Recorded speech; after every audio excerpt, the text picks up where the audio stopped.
Olá, estamos iniciando mais um vídeo da nossa série Vídeo Podcasts, Teste da Covid-19, com a professora Terrimar Moresco, nossa convidada de hoje, professora da Universidade Federal de Santa Maria, trabalhando lá no campus de Palmeira das Missões. Então, vamos chamar a professora Terrimar aqui para se apresentar, para nós conhecermos a trajetória acadêmica dela, e aí nós passamos para o nosso primeiro bloco de questões. Olá, tudo bem? Meu nome, então, é Terrimar Moresco, eu sou bióloga, tenho mestrado em microbiologia e o meu doutorado é em educação em ciências pela Federal de Santa Maria. Aqui na Universidade Federal Campus Palmeira das Missões, eu sou professora de microbiologia para o curso de enfermagem, nutrição e ciências biológicas. Essa é a minha trajetória acadêmica. Eu já sou professora desde que eu tinha 24 anos, então há quase 20 anos. Trabalhei antes em universidade particular e já tem 12 anos que eu estou na Federal de Santa Maria. Seja bem-vinda, professora. Para te entender Obrigada. Um pouquinho a dinâmica das nossas questões, nós fizemos a coleta dessas questões junto à comunidade, e aí o nosso grupo de professores que participam do projeto reorganiza, compacta essas questões para que a nossa entrevista não fique tão extensa, em torno de 30 minutos, no máximo 40 minutos. Então, nós vamos iniciar o nosso primeiro bloco de questões. A nossa primeira questão, então, está relacionada ao laboratório que a senhora trabalha, que tu já disseste, é o Laboratório de Genética Evolutiva e Microbiologia no campo Palmeiras das Missões. Professora, como é que é feito o teste nesse campus lá na FSM de Palmeiras das Missões? Fala um pouquinho das etapas, das parcerias, do número de testes diários, essas questões em relação a isso. Eu vou fazer um breve relato, assim, da história de como a gente começou, que eu acho que é importante para entender o contexto que tudo aconteceu. Nós somos dois professores, é o professor Daniel Greichen, que é do Laboratório de Genética Evolutiva, e eu do Laboratório de Microbiologia. Então, são dois professores envolvidos. O professor Daniel, ele sugeriu, conversou comigo e disse que tal fazermos os testes um dia. Foi uma segunda-feira. Na terça-feira, nós já levamos essa fala ao COI, que é o aqui de Palmeira, né? E na terça-feira nós já tínhamos uma garantia de que a comunidade, o município, fariam um consórcio para a compra, tanto do equipamento quanto dos reagentes, e faríamos os testes aqui. Então, assim, em questão de 3 dias, um grupo particular aqui de Palmeira, que é chamado Escola Técnica, a gente chama, a Escola Técnica se mobilizou financeiramente e doou o equipamento que é o Real Time PCR. Nós não tínhamos esse equipamento nos nossos laboratórios. A partir do momento que nós tínhamos o equipamento, que foi a primeira etapa da concretização, da realização dos testes, a partir disso nós entramos numa segunda fase, que foi a compra dos reagentes testes. Os reagentes, então, eles foram comprados a partir de uma parceria com vários municípios da região, sendo mediado pelo CONSIM, que é o Conselho Intermunicipal de Saúde. Então, o CONSIM mediou o contato entre algumas prefeituras do entorno de Palmeira, e cada prefeitura comprou um quantitativo de reagentes para a realização dos testes. Então, as parcerias, elas foram muitas. Nós tivemos, então, como parceiros, nessa primeira fase, a Prefeitura Municipal de Palmeira das Missões, o CONSIM, mediando prefeituras da região, o COI, e essa escola técnica, que foi quem viabilizou a compra do equipamento. Depois disso, então, nós montamos a equipe foi montada pensando na qualificação técnica, né, porque para a realização desse teste, como é um teste molecular, ele exige uma certa habilidade técnica e conhecimento técnico também. Então, a equipe, ela é formada por alunos que já faziam parte tanto do Laboratório de Genética Evolutiva quanto do Laboratório de Microbiologia, tinham já uma caminhada dentro desses laboratórios, são alunos de graduação e pós-graduação, e também nós chamamos alguns egressos que tinham passado pelos laboratórios para dar um suporte. Então, nós somos uma equipe de aproximadamente 12 pessoas, e eu acho que até um pouco mais agora. Essas equipes são divididas em grupos. Assim, contando um pouco da história de como isso aconteceu, foi assim. Então, a doação do equipamento e compra dos reagentes, depois montagem da equipe. O equipamento, ele também demoraria um tempo para chegar, inclusive hoje chegou, e isso já tem 1 mês que nós estamos envolvidos todo o processo, levou 1 mês para chegar, mas nós tínhamos na cidade um laboratório de veterinária que tinha esse equipamento também, e ele nos cedeu o equipamento deles, desse laboratório, até que o nosso chegasse. Então, nós tivemos mais a parceria desse laboratório, que é o VidaVet Sul, que também foi muito compreensivo e fez essa colaboração. Essas foram as parcerias. Então, a equipe é essa também. O número de testes, bom, então, em relação ao número de testes, foram comprados até agora 2.100 testes, distribuído o quantitativo entre todos esses municípios. A grande maioria dos testes foi comprado por Palmeira, são 1.650 testes para Palmeira, e o restante para os municípios no entorno da cidade. Com a equipe que nós temos e os equipamentos que nós temos, nós conseguimos fazer em torno de 60 testes por dia. Vai ser nós colocamos esse como um limite de testes por dia para que a gente consiga, de fato, processar essas amostras. Não é muito fácil, é um teste complicado que exige uma série de cuidados. Então, nós organizamos os laboratórios em 4 espaços diferentes. Um primeiro espaço onde ficam 2 pessoas para a recepção da amostra.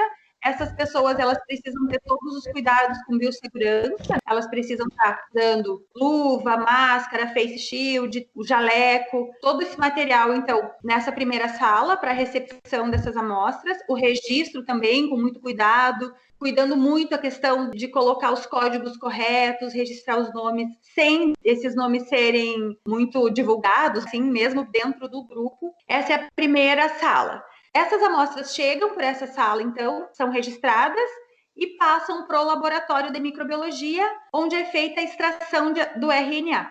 Esse laboratório de microbiologia, ele também é dividido em partes. Nós temos uma antessala, funciona agora como um vestiário. Ele foi todo readequado, então a equipe chega, nesse vestiário, ela se paramenta. A paramentação é uma etapa difícil, né? Porque exige muitos passos e muita coisa para colocar. São 2 luvas, por exemplo, é o jaleco. Por cima do jaleco ainda tem mais uma capa impermeável.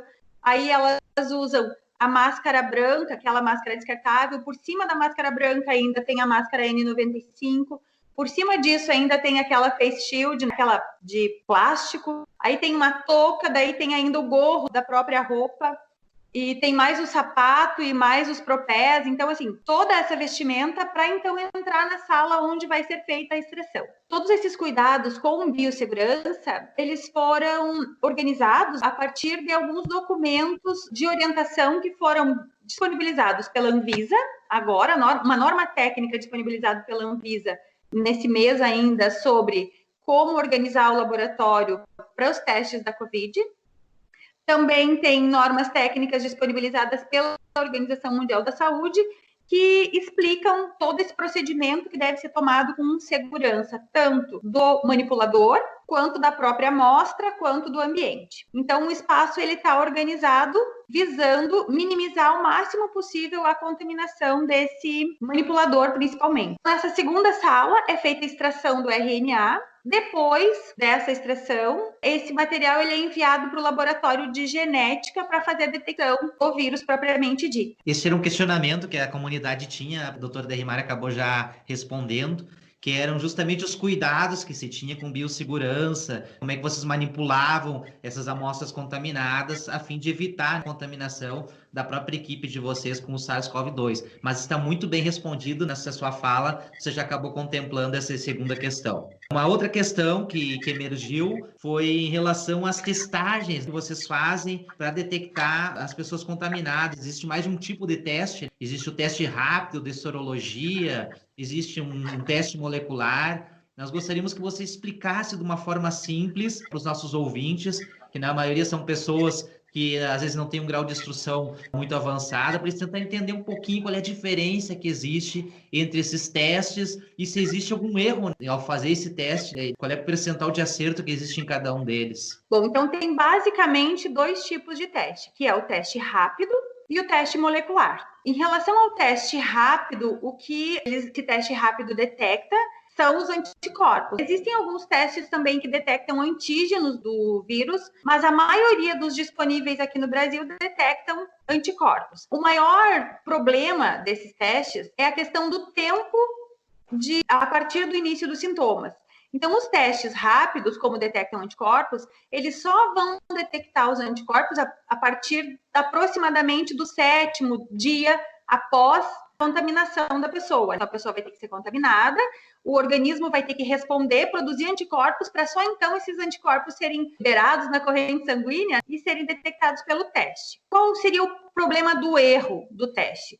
Você coletar esse teste rápido, ele é feito com sangue, uma gota de sangue, ele leva em torno de, o que demora 30 minutos para aparecer o resultado, por isso que se é chamado rápido, por conta desse tempo que ele leva. Hoje, a Anvisa tem reconhecido aproximadamente 17 testes podem ser disponibilizados para a população. Só que esses testes, como tudo foi muito rápido, ainda na literatura não existe uma avaliação da sensibilidade, especificidade desses testes. O que existe é o que a empresa fabricante fala. Então, a maioria dos testes rápidos, o fabricante fala que o teste tem uma sensibilidade de aproximadamente 86%. Quer dizer, de cada 100 pessoas, 86 testes estariam corretos. Uma contraprova em laboratórios aqui do Brasil foram feitas e esses testes comprados pelo governo. E diz que a veracidade desse teste é em torno de 32%. Uma quantidade muito baixa. E tem alguns outros relatos de 25% de acerto no diagnóstico. Mas o maior problema do acerto no diagnóstico na questão dos testes rápidos é exatamente o tempo que o teste vai ser feito após a contaminação. Então, ele não vai ser detectado se a pessoa está com 1 dia, 2 dias, até 7 dias de contaminação. Ele não vai conseguir ser detectado somente depois. E qual é o problema disso? Você vai ter uma pessoa contaminando as outras pessoas até 10 dias, mais ou menos. Então, o limitante do teste rápido é esse. Entretanto, ele é eficiente porque ele já detecta se a pessoa teve ou não contato com o vírus.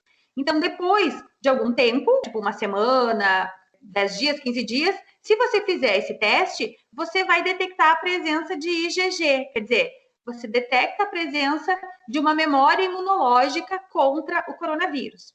Então, isso também dá uma certa segurança que diz assim, bom, essa pessoa ela pode retornar ao convívio, ao seu trabalho, porque ela já teve contato e está imunizada.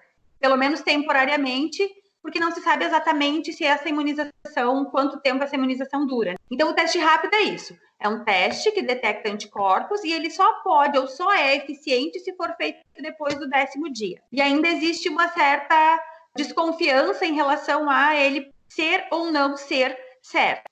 Se esse teste der negativo, então a pessoa precisa realmente ser acompanhada, se ela tiver sintomas, fazer o teste de novo. Se o teste der positivo, a chance é que ele realmente seja positivo. A gente chama isso de valor preditivo positivo. Então, é raro dar um falso positivo, né? É mais comum dar o falso negativo. Então, esse é o teste rápido. O teste molecular, que é chamado de RT-PCR, ele detecta a presença do vírus na amostra. Então, é esse que a gente faz aqui. Qual a diferença dos dois testes? É que ele vai detectar se a pessoa foi contaminada a partir do 2º dia de contaminação. A pessoa foi contaminada ontem, se ela fizer o teste hoje, a gente já consegue identificar que a pessoa está contaminada. É considerado padrão ouro pela Organização Mundial da Saúde, mas o impedimento é que ele é mais caro, mais demorado e exige um cuidado técnico maior. Esse teste, que é o RT-PCR, ele detecta o vírus normalmente entre o 2º dia e o 10º dia, que é quando a carga viral, a quantidade de vírus é mais alta na orofaringe e nas narinas. Então, a coleta é feita assim, um swab, né, que é aquele cotonete grande, esse cotonete é colocado em uma narina, é esfregado para retirar células onde o vírus vai estar, um outro cotonete na outra narina e um outro cotonete, um outro swab na orofaringe. Esses cotonetes, esses 3 swabs, então, carregando amostras de células, vão ser colocados num tubo e são trazidos para o laboratório. Se o vírus estiver presente nessas mucosas, então ele vai ser detectado. O que acontece depois do 10º dia? Você já começa a ter uma resposta imunológica e você já não tem mais a presença de uma grande quantidade de vírus nessas mucosas. Pode ser que o vírus tenha ou mudado de lugar para o pulmão, para o trato respiratório inferior, ou mesmo o sistema imunológico ter dado conta dele. Mas o RT-PCR, ele tem 100% de especificidade, quer dizer, não vai dar um falso positivo. É mais raro dar um falso positivo. Um falso negativo até pode, se foi coletado fora desse período do 2º até o 10º dia. Tem também relatos de que a carga viral, ela oscila ao longo do tempo da infecção. Então, diz-se que após o 10º dia não se encontram mais vírus nas mucosas, mas também há relatos de pessoas com carga viral detectável até o 30º dia após o início dos sintomas. Então, nós teríamos vantagens e desvantagens para cada um desses testes, pelo que eu entendi, professora. O teste molecular ele é mais caro, mas ele tem que ir mais preciso, como tu disseste, mas ele tem que estar dentro dessa janela do 2º ao 10º dia. Já o outro teste é mais barato, mais rápido, mas o percentual de acerto é muito menor. Seria assim, resumindo a ideia. É muito menor. E também, assim, a vantagem do teste molecular, em detrimento do teste rápido, é que você, normalmente, quando alguém está contaminado, você precisa isolar essa pessoa antes do 10º dia. Porque no 10º dia, ele já contaminou quantas pessoas? Então, para isolar essa pessoa antes, você já diz isola ou não isola. E esse isolamento, obviamente, que a gente pode pensar assim, melhor uma pessoa negativa isolada do que um positivo contaminando os outros. Então, o que acontece, o problema é, você não pode isolar todo mundo. Pensa num hospital pequeno, por exemplo, onde você tem poucos trabalhadores de saúde, e aí você tem que isolar 3 enfermeiros, 4 médicos. Então, você já consegue liberar essas pessoas para voltarem às suas atividades normais rapidamente ou não. Ou isolar essas pessoas com certeza de que elas não podem estar trabalhando, né? Essa é a vantagem imediata do RT-PCR. E em relação às pessoas, o público, qualquer pessoa da comunidade pode fazer esses testes. Como é que vocês definem se o idoso Na pode fazer, verdade, criança? não somos nós quem definimos. Quem define o grupo que vai fazer o teste é o COI. O COI é Comissão de Operações Especiais, acho que é uma coisa assim, Conselho de Operações Especiais, enfim. O COI é que vai definir qual é o grupo. Hoje, mesmo o Ministério da Saúde já tem esse entendimento, né? E existe documento falando disso, que somente pessoas graves, que é com síndrome respiratória grave, e profissionais da saúde fariam o teste. Então, a princípio, o teste é para essas pessoas. Como no caso aqui do município, o teste foi comprado pelo município, então outras pessoas que estão em isolamento têm feito o teste também, não só os graves, que é o que eu acho que está acontecendo, está justificando a subnotificação, quer dizer, não se testa todo mundo, se testa somente quem já está grave, então acontece que o índice de letalidade fica muito alto. Então, aqui na cidade, a ideia é testar um pouco mais, abranger um pouco mais essa testagem, mas ela vai ser como, então? Profissionais da saúde e aí contato dos positivos. Então, tem uma pessoa que deu um resultado positivo ou foi detectado o vírus, então os contatos próximos dessas pessoas são testados para saber se também ficam em isolamento ou se podem retornar às suas atividades normais. Palmeiras das Missões é um município que tem um número de habitantes equivalente, aproximadamente o mesmo número de habitantes de Caçapava do Sul. Até esse momento, hoje 30 de abril de 2020, pelo menos nas estatísticas, nós não temos nenhum caso de Covid-19 aqui no município. Eu questiono como é que está essa situação aí no município de Palmeiras das Missões. Nós detectamos 2 casos até agora, daqui da cidade, na região já teve outras detecções também, mas aqui no município nós detectamos somente 2 casos até agora.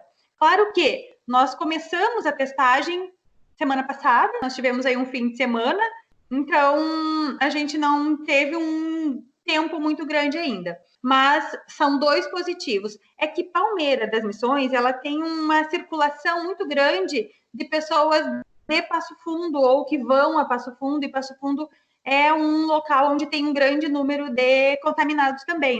Agora com a função da JBS também. tem bastante gente da região que trabalha na JBS, tem essa questão que tem a possibilidade de terem vindo para cá. Mas ainda 2 casos só. Tem circulado aí nas redes sociais que o Brasil está testando um número muito menor de pessoas em relação a outros países, como a Alemanha, Coreia do Sul. Qual é a sua opinião? Você acha que o número de testes, de fato, está sendo muito abaixo do que a gente poderia estar fazendo? Ou como esse aumento do número de testes poderia facilitar ou melhor, diminuir esse avanço do vírus no Brasil? Países como a Coreia e a Alemanha são países que têm um poder tecnológico muito maior que o nosso, né? Investem muito mais em tecnologia. Então, tanto que, assim, muitos dos nossos reagentes e equipamentos vêm de lá. São desses países desenvolvidos. Então, eu acredito que o nosso atraso em relação à questão de número de testes vem daí. A Coreia também, ela tem, a mídia chama de cyberditadura, né? Quer dizer, eles conhecem as pessoas, sabem, monitoram as pessoas pelo celular. Então, eles têm até um esquema que se uma pessoa passou por um local onde um outro contaminado, uma outra pessoa passou também, eles já chamam essa pessoa pelo celular e chamam para testagem. Eles fazem também testagem em drive-thru, quer dizer, as pessoas vão de carro e vão fazendo o teste rápido. Então, o que isso significa? Isso significa, eles testam até que não tem sintomas, coisa que aqui no Brasil ainda não acontece. Isso significa que as pessoas positivas se isolam e você diminui o vírus circulante. Diminuindo o vírus circulante, você, obviamente, diminui o número de pessoas contaminadas. Eu tentei encontrar na internet o número real de testes que já foram feitos na Coreia, especificamente, até não procurei na Alemanha. E os números são muito variados, eu acho que nem eles sabem direito. Eu já vi um relato de 450 mil testes, eu já vi um relato de que eles fazem 140 mil testes por dia, outro que eles fazem 5 testes para cada 1 milhão de habitantes. Então, assim, eu não sei exatamente o quantitativo, mas eles realmente estão testando muito mais porque testam pessoas, inclusive, que não são sintomáticas. Como é um país que tem 1/4 da população do Brasil, então o teste vai abranger um número de habitantes do país muito maior. E eu acho que isso que tem feito com que eles tenham tido esse sucesso e diminuído a quantidade de infectados. Aqui no Brasil, a semana passada, o governo federal liberou, então, a semana retrasada, liberou outros laboratórios para a realização desses testes. Tanto agora, inclusive, está uma discussão em relação a se as farmácias vão poder ou não fazer o teste rápido. Então, o que acontece? O governo está flexibilizando a possibilidade de realização dos testes, outras instituições públicas ou privadas, que não mais só os laboratórios centrais do Estado. Porque senão é um único local no Estado, a demanda fica muito alta e não tem como acompanhar. Então, eu acredito que a partir de agora, a partir dessa flexibilização, muitos outros locais farão os testes e nós vamos mudar um pouco essa epidemiologia, porque então vão ser testadas mais pessoas. Além de que a questão da importação dos insumos, ela está se normalizando, até porque a China está voltando às suas atividades normais, muitas coisas vêm de lá também. Então, eu acho que isso vai mudar essa dinâmica de epidemiologia. Agora, tem algumas indústrias de biotecnologia que estão produzindo alguns dos insumos, né, alguns dos reagentes, mas a maioria do material de tudo é importado, desde o equipamento até os reagentes, e por isso a demora em chegar tudo para a gente. Com a questão que nós estávamos falando em relação aos testes feitos no Brasil, se comparado à Coreia, na Coreia eles têm vários sistemas de realização do teste, inclusive um deles as pessoas passam no carro, que é o drive-thru. Aqui no Brasil, a princípio, inicialmente, todos os testes eram feitos pelo Laboratório Central do Estado. Então, um único laboratório precisava receber todos os testes do Estado e, por isso, ficava muito colapsado também o laboratório. Então, há algum tempo, acho que a semana passada ou outra, não lembro exatamente a data, porque é tanta data, o governo do Brasil liberou outras instituições públicas e privadas para realizarem o teste também. Como que isso deve acontecer? A gente precisa enviar até o Laboratório Central do Estado, que é ele quem detém essa organização. Enviamos toda a capacidade que o laboratório tem, qual é o equipamento, quais os reagentes, qual é o pessoal e a capacitação técnica desse pessoal. O LACEN avalia a possibilidade do laboratório fazer ou não os testes. Na medida que o laboratório vai fazendo os testes, no primeiro caso positivo, ele precisa enviar para o LACEN fazer uma contraprova. Se a contraprova estiver tudo ok, então, a partir desse momento, esse laboratório está capacitado a fazer os testes e não precisa mais mandar todas as amostras para o LACEN. Então, é dessa forma que o governo conseguiu flexibilizar para que outros laboratórios façam os testes sem que perca a qualidade, para que eles tenham ainda um controle sobre isso. Os resultados positivos também, eles são digitados num sistema, que é o FormSUS. Então, a gente lança esses dados positivos, é o próprio laboratório que lança no DataSUS, no caso, para que isso seja incorporado nos dados do governo. Com essa flexibilização também, o Brasil pretende partir de um número de 6.700 testes por dia a 30 mil testes por dia. Então, a gente pretende fazer um quantitativo de testes muito maior, isso incluindo tanto teste rápido quanto RT-PCR.